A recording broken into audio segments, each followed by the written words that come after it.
please relax, and let's go into the show. It will be a blessing if I hear your voice in the show. God bless you. Women of influence. The glory of the Lord shine on you. Arise, shine, for your light now has come. Women of influence, the glory of the Lord shine on you. Oh, the glory of the Lord shine on you. Hello, family. Thank you so much for joining me today. I'm so excited. I thank God for each one of you, our life, and what God is doing. I know we are in May, but guess what? The year is still young and still fresh, and we're trusting God for great and mighty things. If you have been joining us, we have been talking about relationship.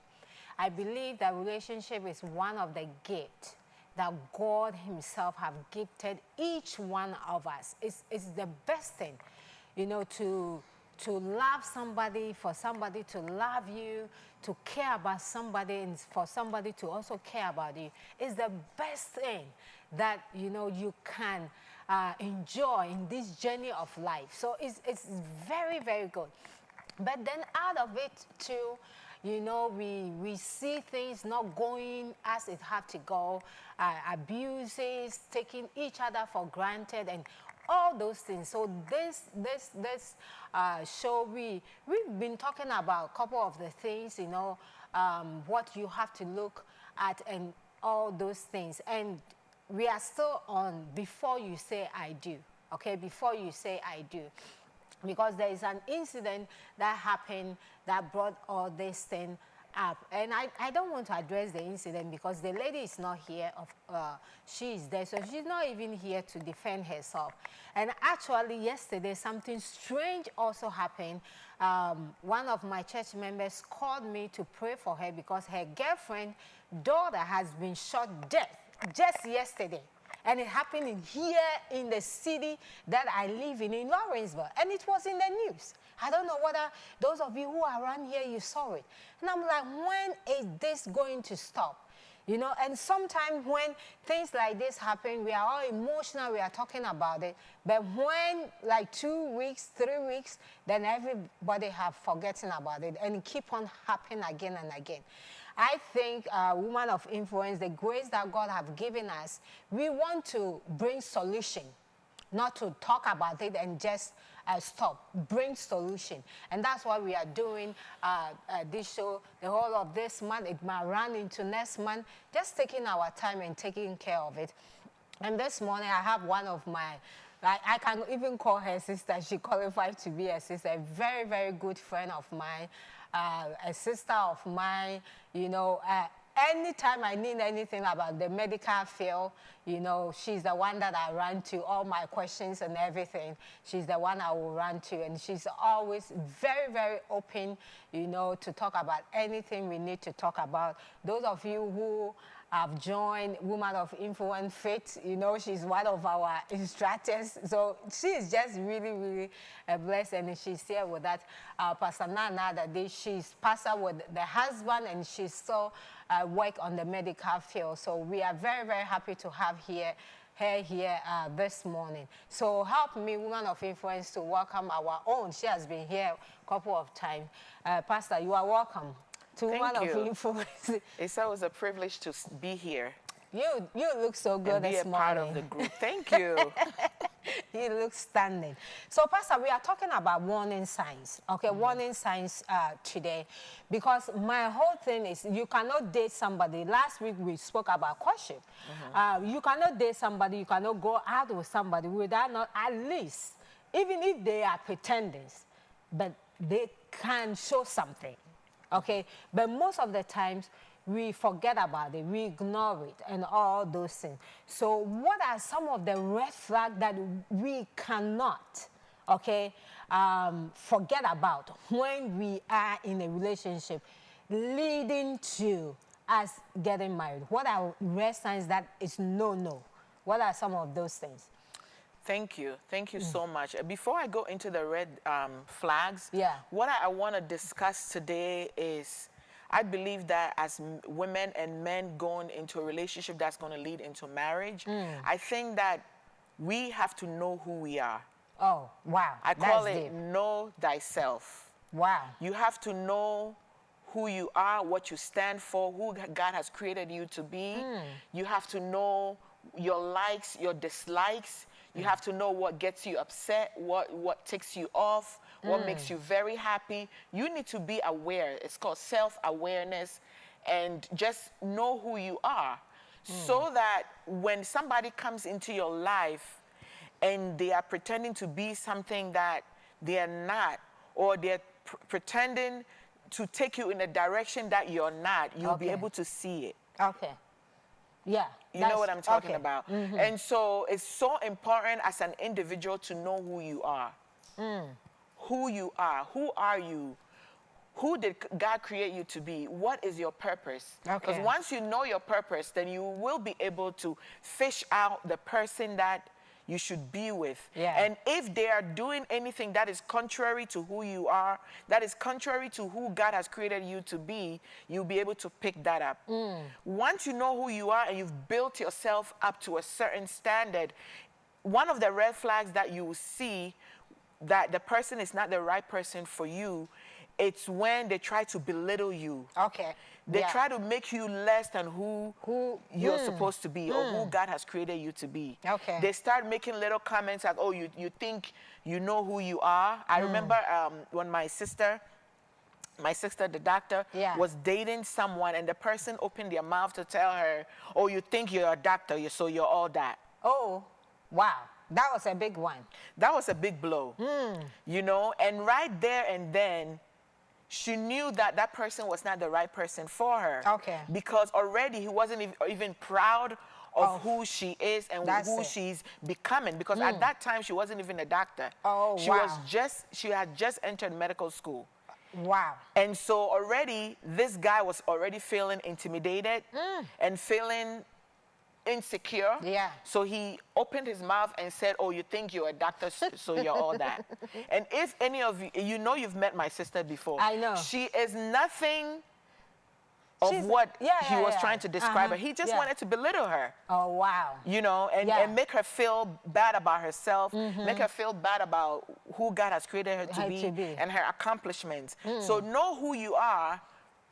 Just go into a journey of self-discovery and self-awareness, so that if they try to belittle you, because sometimes you meet someone and they're interested in you, but at some point they want to suppress you, they want to belittle you so that they can take control of you. And so they'll make little comments and they'll do things to belittle you.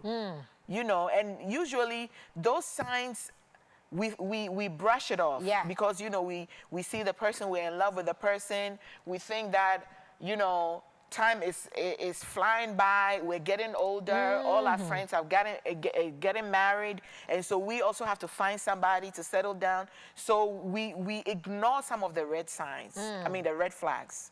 So what I believe is, know who you are, build yourself to the level that God has created you to be, so that you will be able to recognize when somebody is trying to belittle who God has created you to be. So how important, now that we are here, how important is respect? You know, how important is respect? Because as you said, I know a dog is very humble, you know, so right there, like, you think you are a doctor. So the person didn't even respect who she is becoming. You understand? Right. And sometimes I believe that for any relationship to be a very great relationship, we have to respect each other, your opinion, you understand? Although I might not agree with you 100%, but respect your opinion and respect you as a person. So how important is respect, you know, when it comes to red flags and warning signs? I believe respect is fundamental in any relationship. In, you know, working even in your job place, in ministry, in any kind of relationship, you need to respect the person as an individual. You need to respect the person as an entity.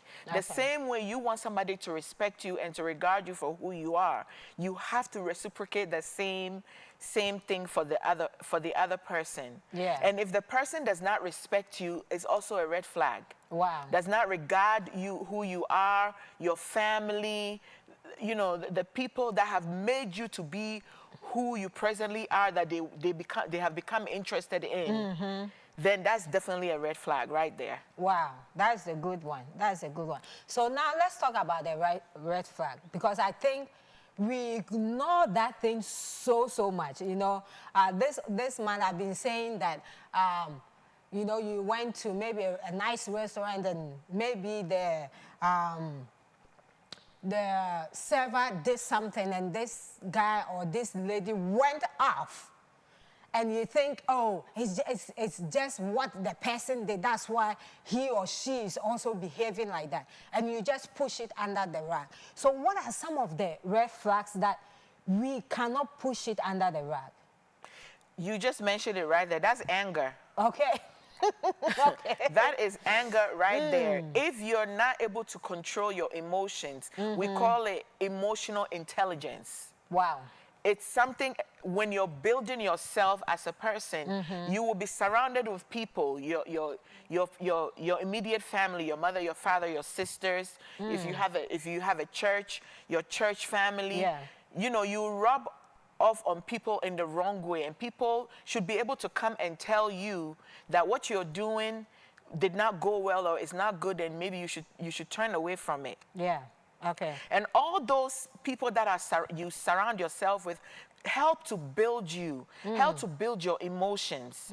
You understand? Yeah. So that you'll be able to handle yourself. So if you meet someone and you go into the restaurant with them and they're not able to, you know, control themselves and build themselves, it shows that they have not had a good foundation when it comes to building yourself and your emotions. Okay. Because as a human being, people will step on your toes all the time. That's it. And the way you respond to the way they step on your toes is what makes, whether you're a big person or you've grown, or whether you're mature matured, or you're not mature. Okay. So if we make mistakes, you know, we're people and we make mistakes all the time. We are not 100% perfect.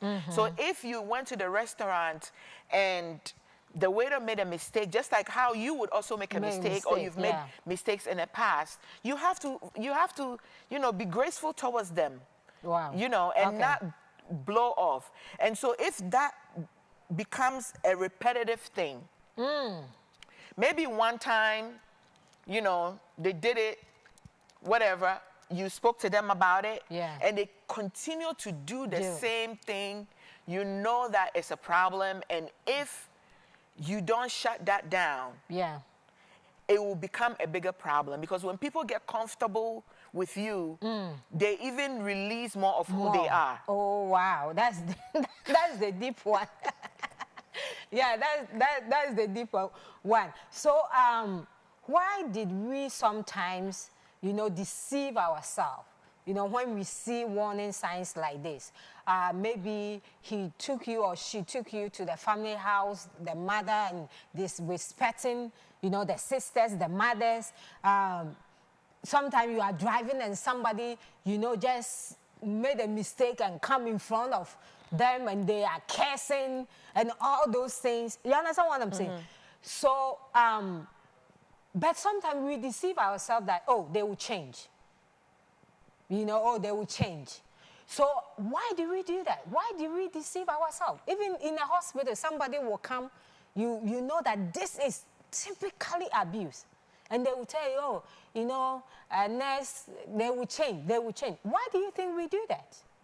I believe that people just sometimes think that they are the Holy Spirit or they are God or something, and they will be able to change someone. Yeah. But what we forget is that people decide to change on their own. Okay. It is a decision. It's a decision that one makes for themselves, that this thing that I'm doing, I know it's not good, it's messing up everything around me, and so I'm going to make a decision to change from it. Yeah. So if the person does not decide to change, there's nothing that you can do. You can make suggestions to them, but at the end of the day, they have to make that decision to turn away from the very thing that they're doing. Yeah. And once they make that decision, then you can get them help. Maybe they may have to go for counseling or something. And after they finish the counseling, they have to prove to you that they have really changed. They have to show that they really made an effort to really turn away from what they were doing. But if they don't make that decision, you cannot take them like that. But Pastor, because it will be a problem for you. Yes, I've met a lot, especially when it comes to this, it's especially the ladies, that we think that, oh, maybe if I move in with him, or, oh, maybe if and I always say that, you know, bullies are people who will tell you, because you did this, that's why I'm behaving like this. It's bully. It's the person is a bully. You understand? Because even if I'm behaving wrongly, you also don't have to behave wrongly to make it right. Right. You understand? But I've met a lot of ladies that say, you know what? Oh, he will change. We just met. And let's give him a little bit time. And sometimes even the girlfriends will come in trying to convince, you know, us, and we are, as if we are begging, you know, for the person, the wrong behaviors and everything, we just accept. Is this something within us that, I mean, why? Did we look down on us so much that we don't even see when something is wrong? Why do we do that as ladies? Like I said before, it can be many factors. You know, sometimes ladies are looking around and they see that all their friends are with someone, all their friends are getting married, the parents are telling them, oh, you're getting older, and, you know, you need to settle down, and blah, blah, blah, and all that stuff. The pressure. The pressure. And so you begin to think, oh, I found someone. Oh, he's not that bad. And then you start making excuses. Yes. Oh, he's not that bad. I can make it work. Oh, I can change him.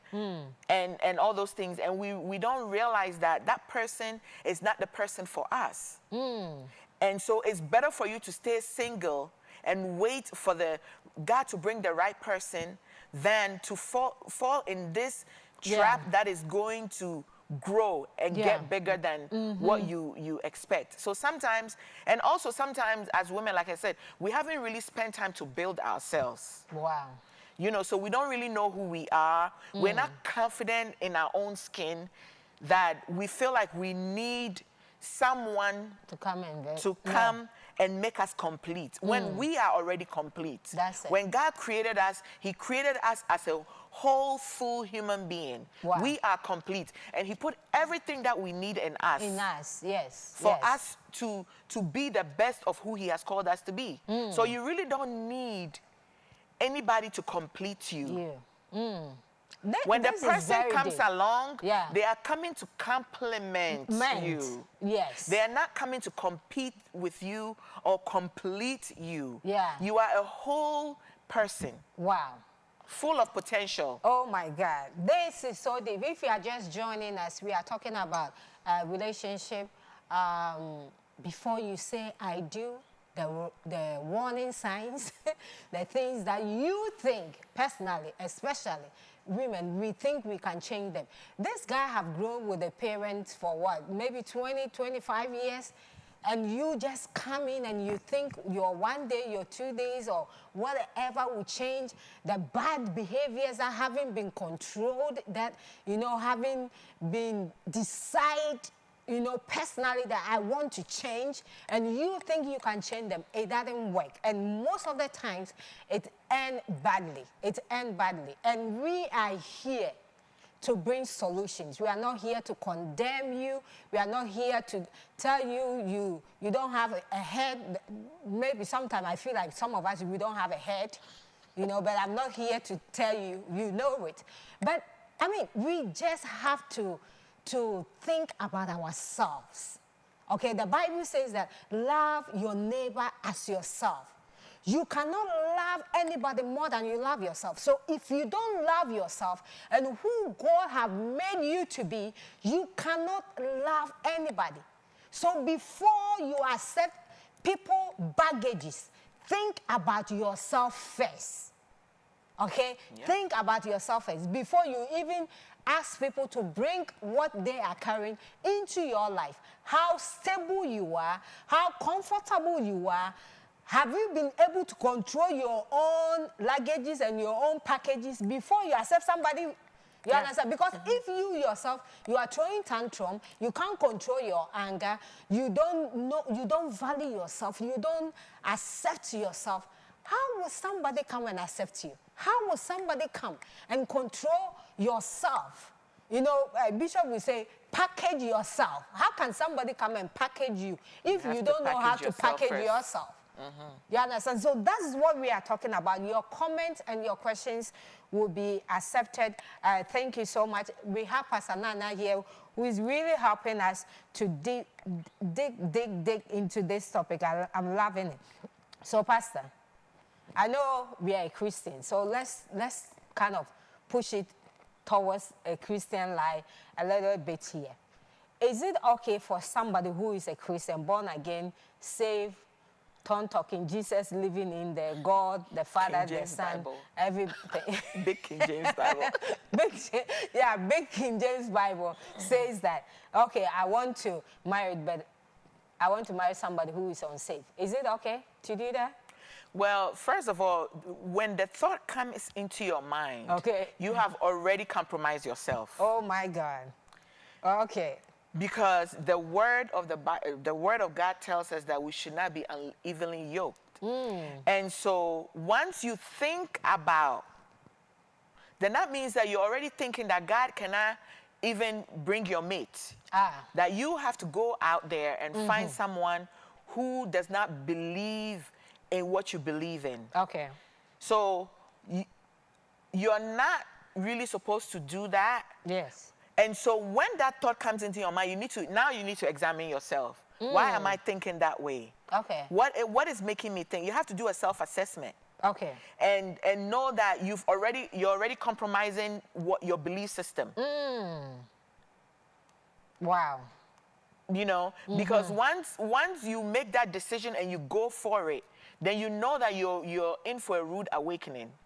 Because there may be times when you want to do something because you're a Christian, and he doesn't want to do it, and then he's going east and you're going west, and you guys are just not on the same page.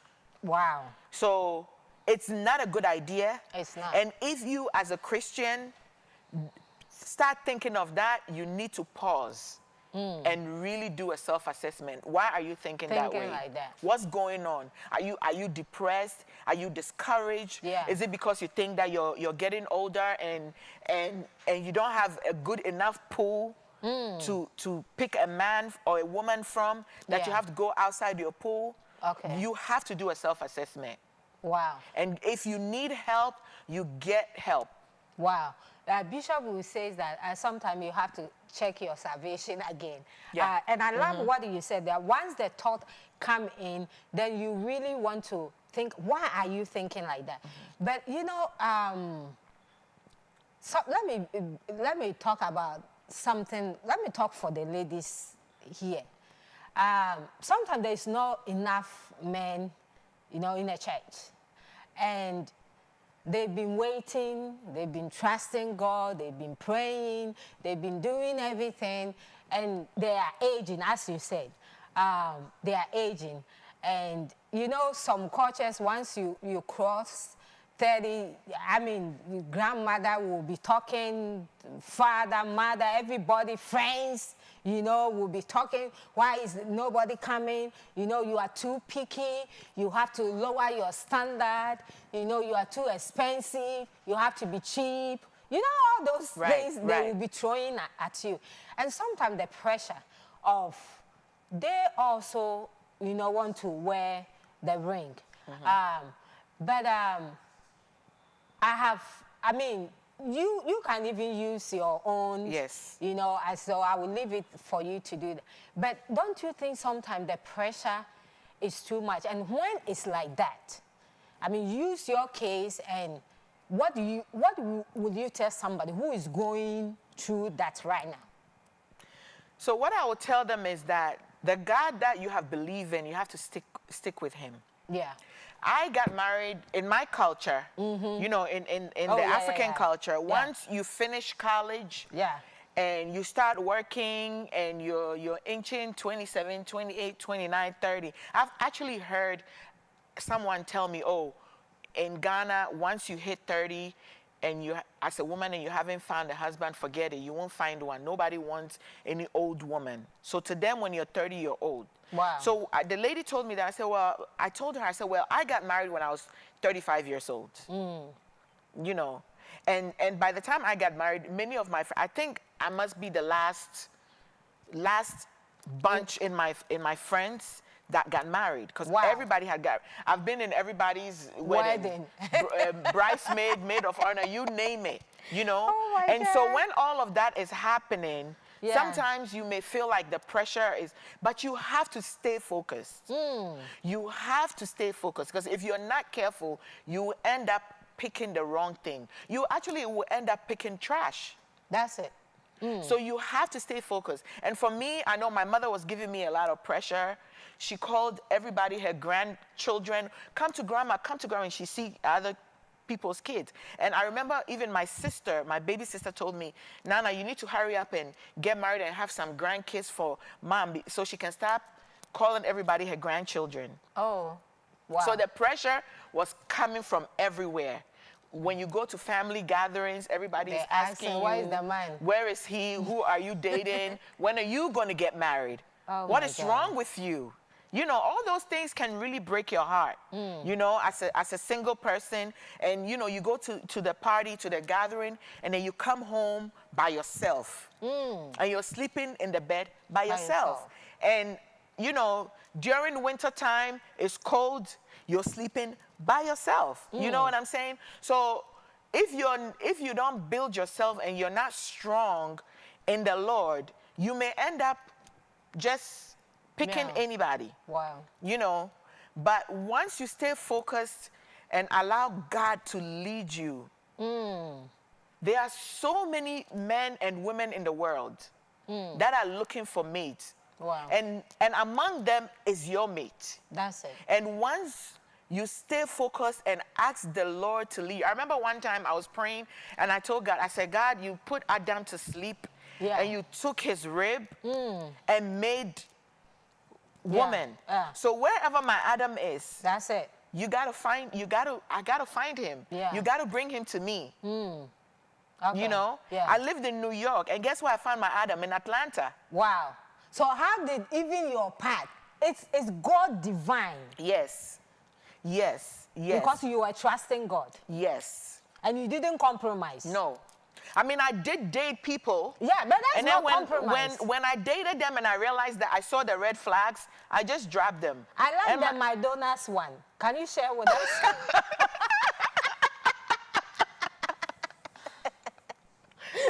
Can you share with us to have somebody?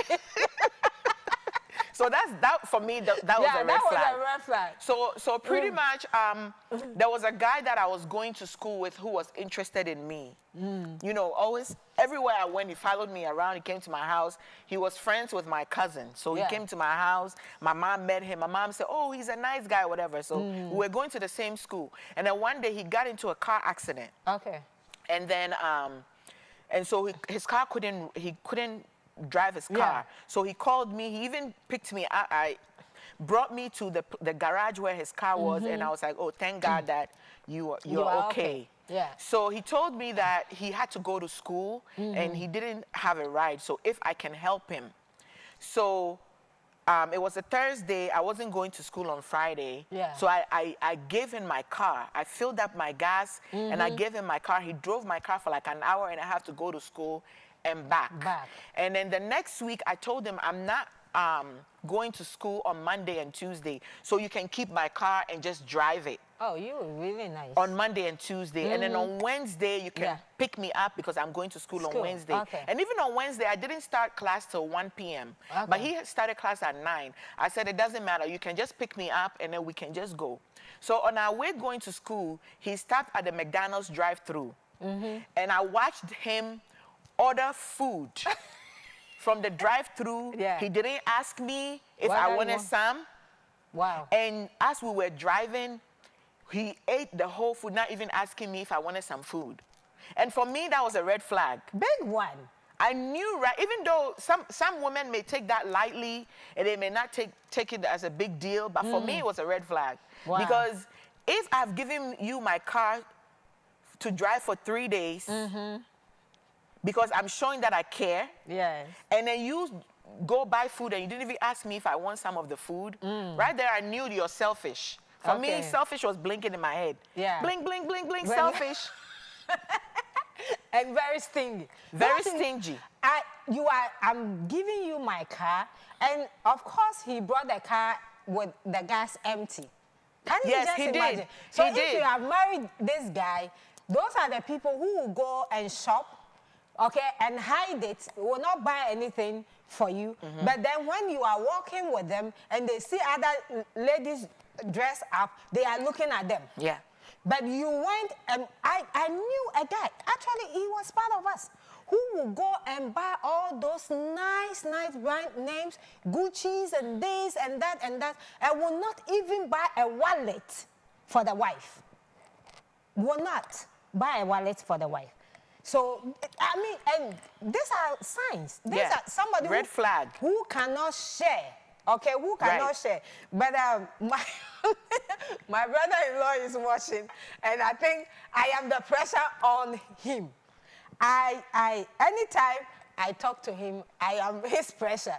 Okay, because so when I saw him commenting, I'm laughing because anytime I talk to him, I say that when are you going to get married?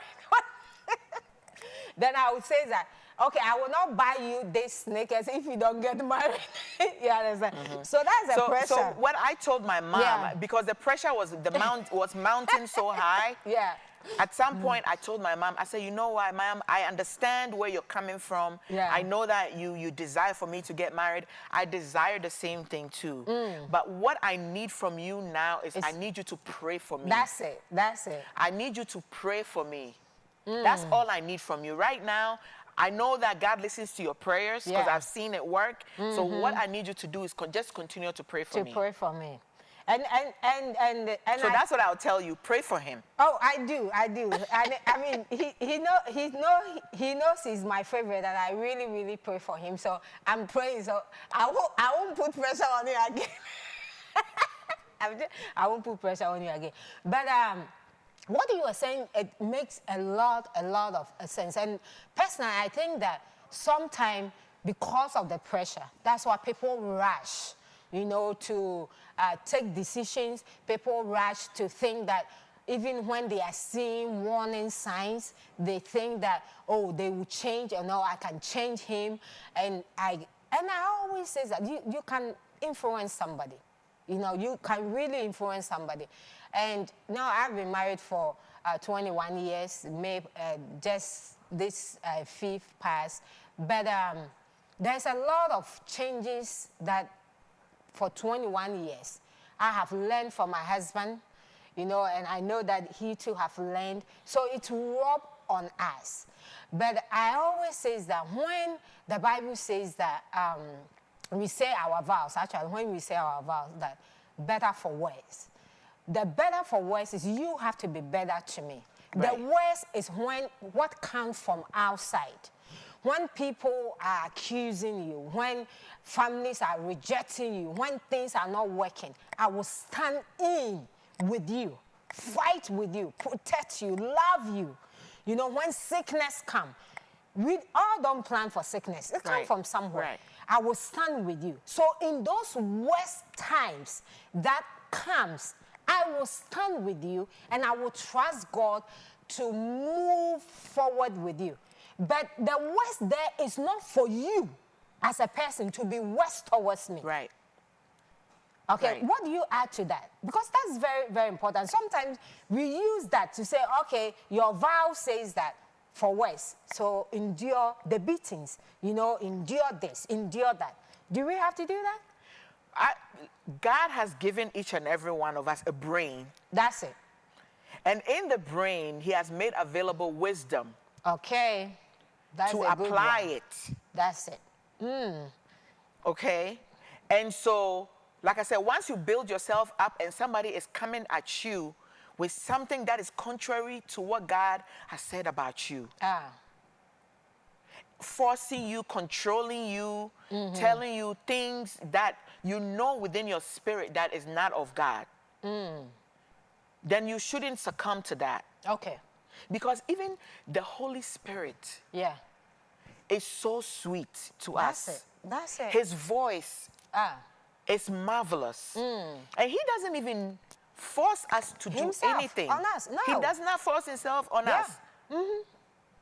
So if the person that you're with is forcing things on you and telling you that if you don't do this, then this will happen. I will call the police on you if you don't do this. Yeah. And they're using your weaknesses against you. Yeah. Yes. Then you have to rise up because that's not who you are. That's not who God has created you to be.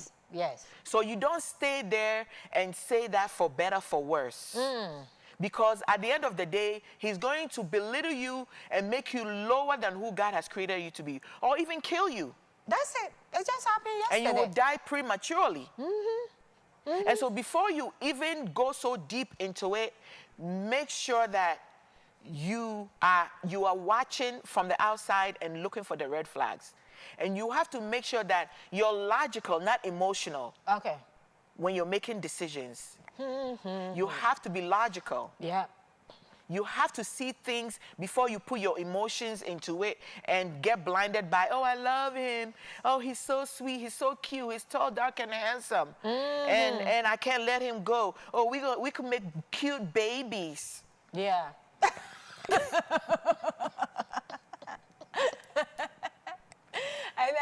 And first, once you are here, you know, how important, because sometimes how important should a person first change before, you know, we even say, okay, we are going to the altar. How important that if they are going to change, they have to display those changes. Right. Okay? As you said, maybe not one time and say, oh, I'm so sorry, you know, and never happen again. You understand? But if it's continue to happen, you know, just call you any name. Look at you. You are amount to nothing. If you are talking about ladies, do you also qualify to, you know, to be talk as ladies and all those things? So if it's not once, it's not twice, do you think they really have to change before you even decide that you're going to bring them to the altar? Because most of the times I've seen it. You know, in this position that I find myself in, I've seen things, I've heard things. Most of the time, when it comes to those times, they don't even listen to what the pastor says. They even think that you don't like them. That's why you are telling them this is not good for you. So they won't listen. I've seen people who says that, okay, we're going to marry in November. Okay, we say, okay, you have to do counseling. And they keep on changing the date. And not changing the date to move forward. You understand? To even know each other better. They were changing the date, bringing back. The November became September. The September became April. Oh, no, now we have to marry in March. They couldn't wait. And as a pastor, when you say that, they will just walk out. Because you are sitting on their blessing. And those marriages, as I'm talking to you, It doesn't it's last. trash. It doesn't last. Some of them didn't even survive for 6 months. Going to be, if you profess that you're going to be with a person forever and ever, Yes. why can't you wait for another 6 months or a year Okay. to really figure out what's going on? That's it. That's it. because you're going to spend eternity with the person. Yeah. So as an extra rush. 6 months or an extra year to really know who the person is, to really know what you're getting yourself into, will do you a lot of good. That's it. That's it. Yeah. And some people, I mean, I've seen it again and again. Some people even waiting for counseling. They couldn't even survive for what, 6 weeks or something counseling. They couldn't even survive it. They went ahead and did whatever they wanted to do. They couldn't even survive it. And now they are struggling. Now either it's not working. And I mean, what can I do as a pastor? We just have to encourage them, because, you know, when people are ready to make wrong decisions, it's almost like nobody can stop them. That's it. You know, so we just have to encourage them, give them all the tools that they need to make the right, because at the end of the day, they have to decide that they want to do right. Yes, yes. You know? Yeah. So sometimes you can't help, you know, you'd say everything you need to say, they do what they want to do, and then they'll learn from their mistake. It's and sometimes sad. the mistake is you're dead. Yeah. And I mean, those of you who are just joining us, we are talking about, before you say I do, the warning signs that most of us, we ignore, and we think that we can change them, we think we can handle them, and we make a lot of an excuse. We've spoken about family pressure, but guess what? It's not your mother who is going to marry to this guy. Yes. It's not your father who is going to marry to this. It's you who is going to spend your whole life. So you have to decide what will work for you. You know, when I met my husband and I took him to I think I took him to my father first. God bless so the only thing my father said is like, if he served God, then I know he feared God and he's going to take care of you.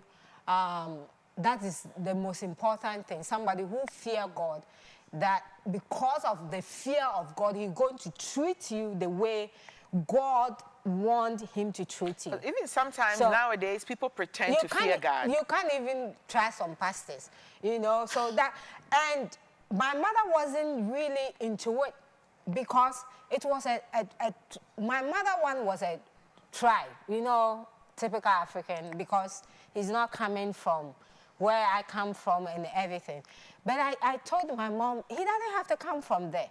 And I think the best decision I've really made my life is to have my husband. Right. You understand what I'm saying? But there was things that I saw that I knew that it could get better. There were things that I saw that I knew that together we can make it. And abuse and disrespect and, you know, insult was not part of it. You understand? Was not part of it. Okay? So let me typically use this. One of the things that I saw, when I met my husband, I was rich. I was a very young, rich lady. Okay? That's right. Yes, because of my background, because of what I was doing, the job that I was in, and those things. So even that time I had businesses, and you know, I was well to do that time, very, very well to do compared to him. I mean, no comparison. But I saw the future. Right. You understand? I didn't see the money and where I was exposed to and the people I was working with. I mean, when I needed somebody for money, those people were there. But I didn't see future in them. I saw future in him. And look at how God has blessed us now. That's right. Now, actually, he takes very, very, very good care of me. You know, so there are some things that you can see and see that this is a potential that when I trust God, something better can come in. That's right. But there are some things that you cannot trust God. You know, if the guy is slapping you, if the guy is abusing you, if the guy is disrespecting you, how can you trust God for that? You know, so Pastor, what are some of the things that need to be changed before we come to the altar?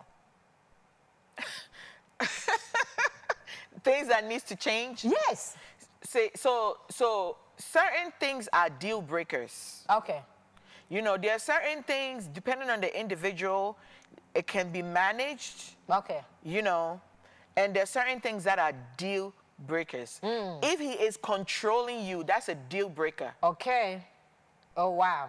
That is a deal breaker. If he is controlling your every move, oh, I want you to cut your hair a certain way. I want you to look at, don't you see the way your mates are looking? Yeah. And trying to control your every move. You know, when you go to work, he's asking, are you at work? He's coming to at the job to look for you. Oh, my God. To see if you're really at work. And when you close from work at 4, you have to call him. And he has to look at your time, because from your job to your house is 30 minutes. And so if you get home at 4:35, and instead of 4:30, you're in trouble. That is a red flag, right? That is a deal breaker. Wow. You have to run for your life. You have to run for your life. Wow. Because he's set in his ways. You've told him about it. He's not going to change. You got to run. Wow. You got to run. That's a good one. Okay? If he's lazy and he doesn't want to work, oh, yeah, that's a deal breaker. Okay.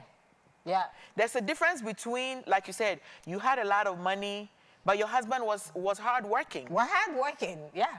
You know, so you knew he had a future. Yeah. But if the person is not hardworking and they just want to sit home, so you can bring the cheese home all the time, that's a deal breaker. Yeah. Playing video games whilst you are working. Yes. Yes. That is a deal breaker right there. Yeah. Okay. If he likes other women other than you, oh, yes, that is a deal breaker. Okay. If you see those tendencies, that he's interested in other women, you find that he's talking to somebody else, when he has told you that you guys are exclusive, and you guys are courting towards marriage, and you see that, that is a red flag right there. That means when you get married, you will have other women. Oh, my God. Oh. If you are just joining us, we are talking about, before you say I do, the warning signs that you and me sometimes pretend it's not there and we push under the rag. Please don't push it under the rag. Talk. Speak up. Okay? Don't be afraid. The Bible says that watch and pray. You know, watch and pray. So once you are praying, can you watch? Can you be? Yes. Can you watch? Can you think? And you know, sometimes woman of God, they say that love is blind. So love is not blind. They think that because love is blind, so you are not seeing. No, personally, I don't think love is blind. So if love is blind, then how can you even see love? Right. It cannot. When you see love, you are supposed to be to see it. Okay? So we cannot continue to push things under. Ladies, we cannot continue to do that. And please, please, grandmothers, mothers, aunties, please, when you also see the warning signs, speak up. Okay? Speak up.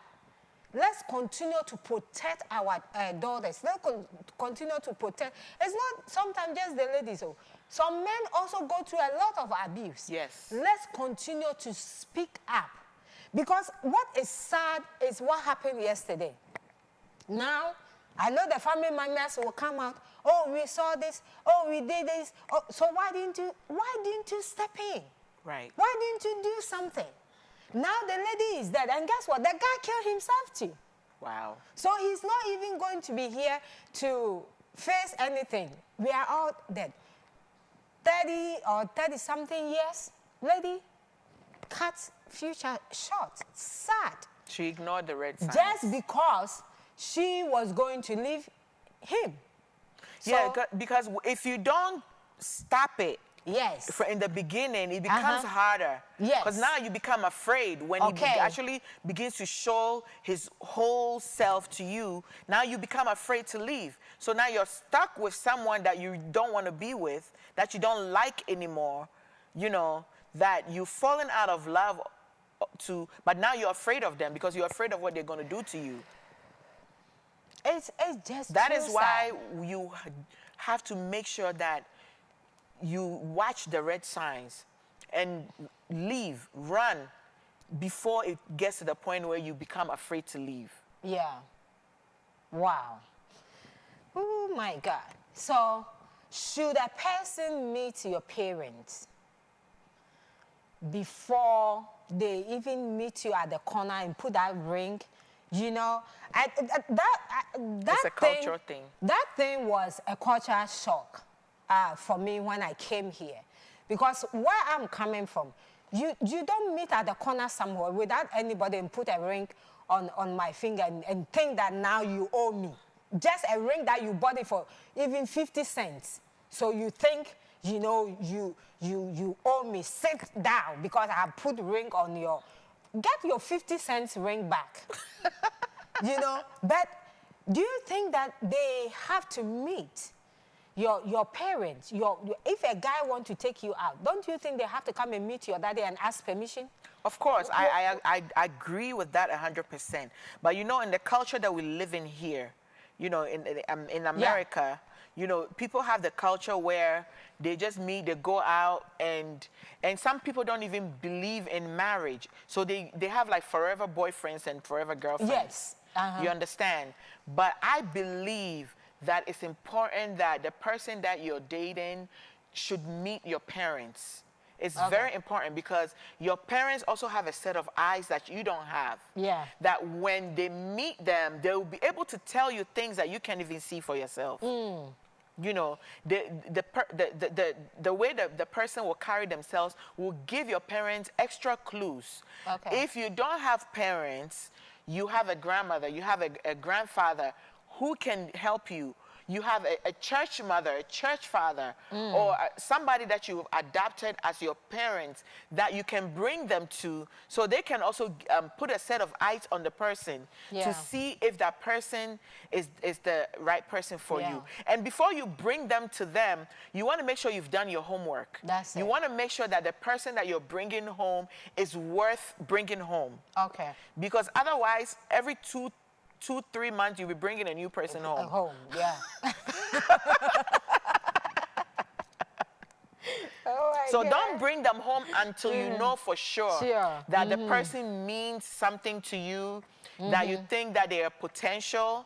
Then you bring them to meet your parents. But just don't meet them on the street like for 2 days, 2 weeks, and then bring them home, and then it doesn't work out, and then the next 2 weeks you bring somebody home, and then it looks like every month you bring in a new person home. No, you want to do your background homework. Yes, that's very important. And ladies, if that guy is not ready to go, you know, and meet your parents, that's another red flag. That's another red flag. Why? Because I always tell my children, I've been where you coming from, I've been there, but you haven't been where I am. Okay, so as young as I am, you haven't been 47. I have been 47, you haven't been. So there is a lot of mistakes. There's a lot of, you know, know-how. There's a lot of things that I've learned through my journey that I can share with you, okay, that you don't have any idea about. So our parents, you know, our aunties, our grandmoms, the people that have lived with us, have some wisdom, knowledge about us that sometimes we don't even know ourselves, okay? And when you met a guy, you bring them home, you know, talking here and there, they will be able to pick something up. You don't want to ignore those wisdom. You don't want to ignore those knowledge. It's very, very important. So if the guy don't want to go and meet your parents, that's a red flag. And guess what? If he's not also ready to take you to his, that's another red flag. Yes. Because why not? Okay, if he say he's who you are, then you have to be able to take you home. You have to go and see how he treats his sisters. You have to go and see how he's treating his mother, okay? And no, because it's the same way. He cannot treat his mother any way that he will treat you. So it's very important to know all those surroundings about him, his friends, you know. You want to know his friends. Who are the guys that he's hanging around? if you see his friends and their pants are on the floor and their eyes are red, smoking weed and all those things, please, he cannot say, all my friends smoke weed, all my friends do all those things, but me, I don't. No. All my friends are criminals. All my friends are this, but me, I'm not. No. No, it cannot be. Okay, And, so and Pastor, you can also things. bring them to church to meet your pastor. Oh yeah. Oh, that's the first one. So there's a young lady out Yeah. at our church, and she said she met someone, because I always go around and ask them, because Okay. these young people, Yeah. you never know. Yes. So I'm always going around and asking them who you dating, who you talking to, because they like to hide. So I said, bring him to church. So she brought him to church. Yeah. And then after church, every single one of us went to him. Okay. And we said, we love her very much. If you mess with her, we're coming for you. Okay. Oh. And I know my brother-in-law met him at the parking lot, Okay. face to face, and told him, listen, no sleeping around. Right. Oh wow. And ever since that day, Yes. Yes. That's we good. shut it down. That's it, because he We has shut an it down. agenda. He has an agenda. You know, so it's very important. So please, science cannot be ignored. But thank you so much for joining us today. Pastor, your last word before we go. My last word is, don't ignore the signs. Do not ignore the signs. It may be very little, very subtle. Yeah. Speak up. Yes. Tell him, this is what I've noticed about you, and I'm not comfortable with that, and I would like for you to do something about it. That's it. And if they respect you enough, they will do something about it, and they will show you that they're making a change about it. But if they ignore you and they think it's just one of those things, don't take it lightly. Pick up your bags and run. Yeah, so it's good that we do that. And please, aunties, grandmothers, pastors, you know, brothers, let's look after these signs. And also, you know, let's speak up. Let's speak up. When you see something, I think we have to say something.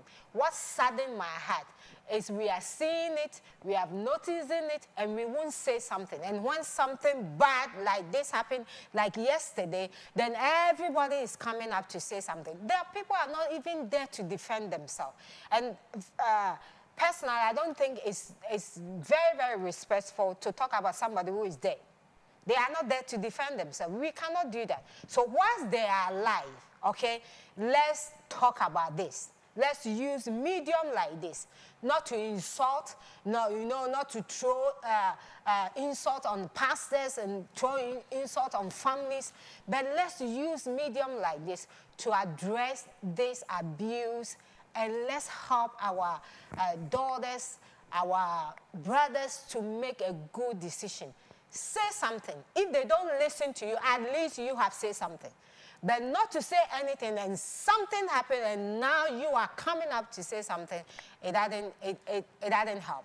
Okay, so woman of influence, we just want to add our voice and give our advice. Please, please don't just hear it. Do something about it. But thank you so much for joining us today. I'm very, very excited. You know what to do after the show. You know what to do.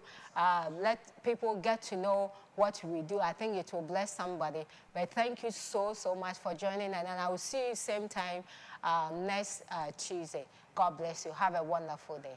Bye. Thank you for taking time out to join us today. We pray that today's discussion will encourage and help you moving forward as a man or woman of influence. We look forward to seeing you next week as we explore another topic of interest. The preceding program is sponsored by the partners and friends of Women of Influence and GraceplaceTV.